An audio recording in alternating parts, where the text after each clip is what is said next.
Hi everybody in YouTube land. This is take two. Sorry about that. We've been talking about the interviews of what he's been through in Waverly Hills. So we apologize. Um,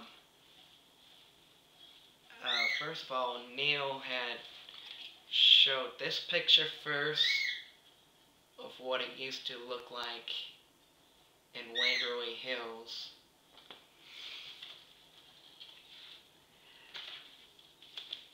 He also showed this picture of what it looks like today. There are a few orbs on there. Use your best judgment. Call it dust, whatever you want it. But I don't think there was any dust at that time. I mean, if there were, someone has to analyze this professionally, I guess, to determine whether if there was any dust there at the time. Yeah.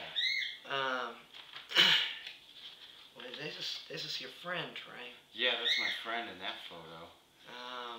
What was it, Adam? Yeah, Adam's his name. This is his friend, Adam.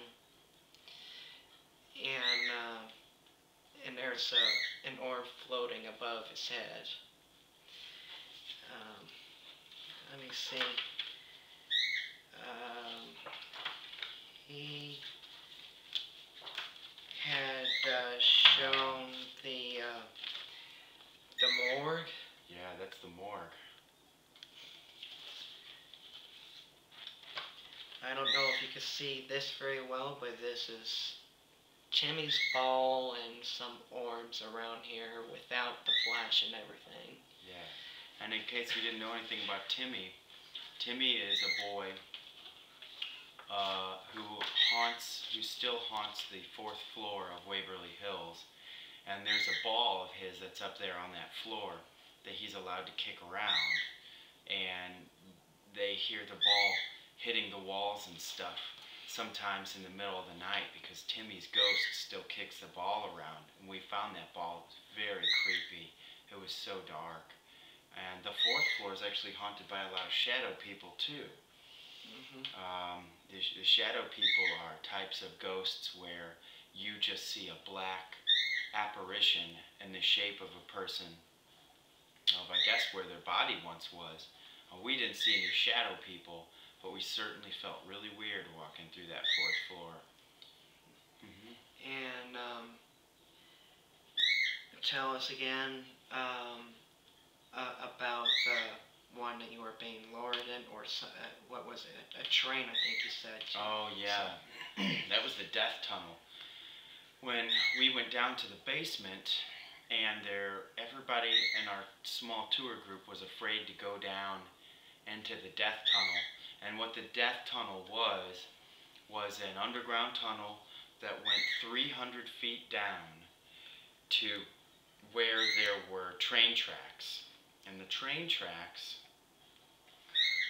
used to pick up all of the bodies of the deceased, people that died of tuberculosis, which was this place, Waverly Hills. This whole building was basically a hospital for tuberculosis patients. And those who died were taken down this tunnel, and my friend Adam and I went down this tunnel, and we started feeling really strange down that tunnel, and then his flashlight turned off immediately, and that was really creepy. Oh man, was that creepy.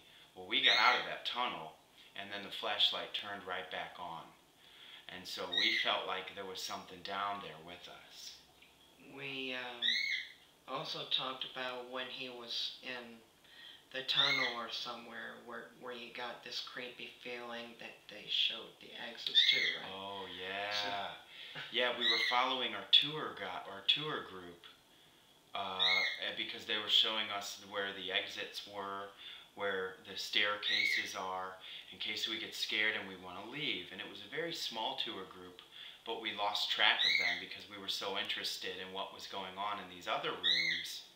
And so the tour group leaves, and we lost them, and it was dark in there. So we were just listening for them to try and find out where the people were.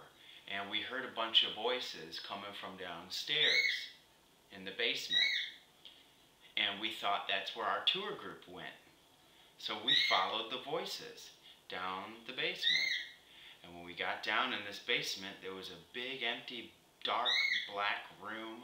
We found ourselves alone, and we realized that those voices that we were hearing was not our tour group at all. That those voices, they could have been ghosts, it could have been an echo. I'm not really sure, but when we got down in that basement, I felt like something was trying to lure us in there, because we got this rush of chill, this really creepy sensation from head to toe. It felt like the hairs on the back of my neck were standing up, because there were a lot of people that lived and died there. 64,000 people died there. So if you got a funny feeling, it might just be a ghost, you know. So we ran out of there. We got out of there.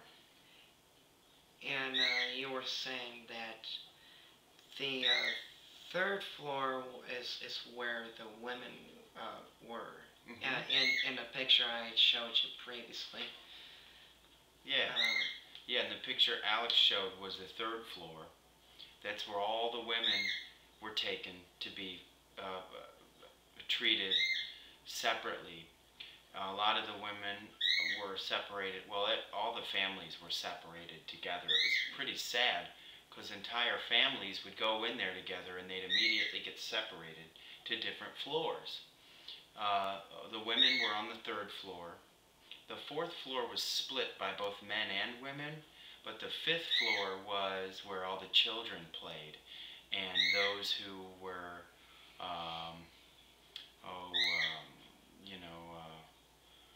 really, well, I guess closer to children's age, yeah, so there was a playground upstairs on the fifth floor where the children were, and other people on our group said that they heard children's voices up there on the fifth floor. I didn't hear them, but I wouldn't be surprised, because this place is so haunted.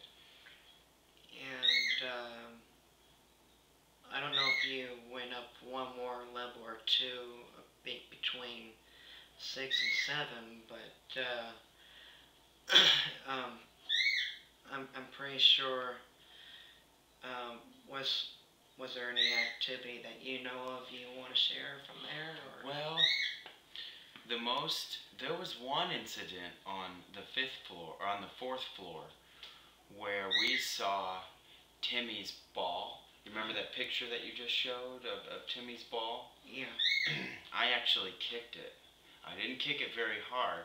I just kind of lightly kicked it with my foot. And the ball made an immediate curve. Very weird. It just went into one of those little rooms. And so we followed the ball into the room.